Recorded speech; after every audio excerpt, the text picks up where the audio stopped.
Shalom, Bapak Ibu yang terkasih dalam nama Tuhan Yesus Kristus.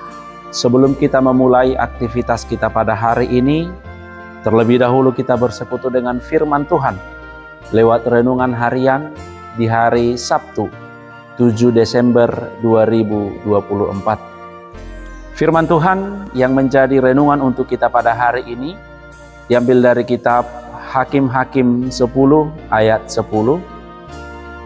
Lalu berserulah orang Israel kepada Tuhan, katanya, "Kami telah berbuat dosa terhadap Engkau, sebab kami telah meninggalkan Allah kami, lalu beribadah kepada para Baal." Jadi mangangguhi mahalak Israel tu Jehovah akanin nama.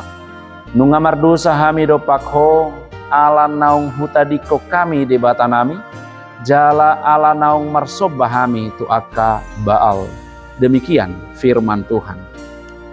Bapak Ibu yang terkasih dalam nama Tuhan Yesus Kristus, dunia penuh dengan tipu muslihat yang membuat manusia terperdaya dan akhirnya meninggalkan Tuhan. Kesulitan hidup dalam hal perekonomian, rumah tangga, pekerjaan, dan lain-lain akan memungkinkan kita bertanya dalam hati, masih adakah Tuhan? Iman kita menjadi lemah karena tipu daya dunia dan akhirnya kita mencari kekuatan lain yang kita anggap memberikan jalan keluar yang cepat. Seperti yang dikatakan orang, jalan pintas dianggap pantas. Semua cara kita lakukan dan semua cara kita halalkan karena pergumulan kehidupan. Kita tidak lagi melihat bagaimana perbuatan-perbuatan Tuhan dalam kehidupan kita karena kita telah dibutakan oleh keadaan. Bangsa Israel pun demikian adanya. Mereka buta akan pekerjaan-pekerjaan Tuhan yang begitu ajaib dalam kehidupan mereka yang telah menyelamatkan mereka dari musuh-musuh mereka. Mereka meninggalkan Tuhan dan memilih beribadah kepada para Baal. Mereka tidak menyadari bagaimana murka Tuhan yang akan menimpa mereka. Tentu saja Tuhan tidak tinggal diam melihat semua itu. Mereka akhirnya diserahkan ke dalam tangan orang Filistin dan Bani Amon. Sampai 18 tahun lamanya orang Israel ditindas dan diinjak oleh Filistin dan Amon.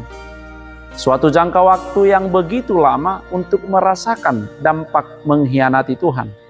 Tuhan memang membiarkan hal itu terjadi begitu lama, agar mereka merasakan sakitnya penderitaan sebagai akibat meninggalkan Tuhan, sebagai akibat ketidaksetiaan kepada Tuhan, sampai mereka menyadari kesalahan mereka.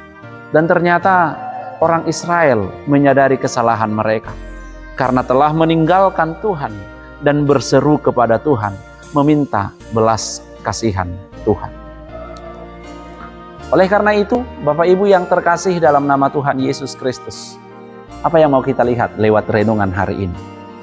Sebagai orang percaya, kita harus sadar bahwa Tuhan sangat menghendaki agar kita selalu dekat dengannya. Ini berarti sedikit pun kita tidak boleh menjauh dari Tuhan, apalagi meninggalkannya. Penebusan yang kita terima melalui darah Yesus yang mahal, sehingga kita diselamatkannya dan menjadi miliknya. Pengorbanan Yesus harus kita hargai dengan iman percaya yang kuat kepadanya dan komitmen untuk tetap setia mengikuti Tuhan. Namun saat kita meninggalkan Dia, itu adalah kebodohan terbesar dalam kehidupan kita. Meninggalkan Tuhan dan terpisah dari kasih Kristus adalah tujuan utama dan impian besar iblis di akhir zaman. Inilah waktunya untuk kita bukan menjauhi, dan inilah waktunya untuk kita bukan meninggalkan Tuhan, tetapi semakin mendekatkan diri kepada Tuhan, semakin berserah kepada Tuhan. Oleh karena itu, Bapak Ibu yang terkasih, mari bangun kesadaran untuk selalu berharap kepada Tuhan. Mari kita semakin mengimani. Mari kita semakin mengandalkan Tuhan dalam kehidupan kita. Mari kita menaruh Dan mari kita menanamkan dalam benak kita bahwasanya pertolongan Tuhan itu akan selalu membuat kita terselamatkan. Dan Tuhan pasti menolong kita, dan jangan biarkan diri kita tergoda untuk menjauh. Jangan biarkan diri kita tergoda untuk menyimpang, dan jangan biarkan diri kita tergoda untuk meninggalkan Tuhan di dalam kehidupan kita. Maka Bapak Ibu yang terkasih, sekali lagi, mari kita selalu setia kepada Tuhan. Amin, kita berdoa. Ya Allah Bapa kami yang bertata tinggi dalam kerajaan sorga, terima kasih Tuhan atas penyertaan-Mu di dalam kehidupan kami. Engkau masih memberikan kami napas kehidupan dan kesehatan. Terlebih pada hari ini, Tuhan masih memberkati kehidupan kami. Firman-Mu yang telah kami dengarkan ya Tuhan, kiranya Roh Kudus-Mu yang menguasai hati dan pikiran kami di dalam memahami, terlebih dalam mengaplikasikan akan firman-Mu. Berkati kami juga Tuhan dalam setiap aktivitas kami satu hari ini. Ke dalam tangan-Mu kami serahkan hidup kami. Dalam nama anak-Mu Tuhan Yesus Kristus, kami berdoa kepadamu. Amin.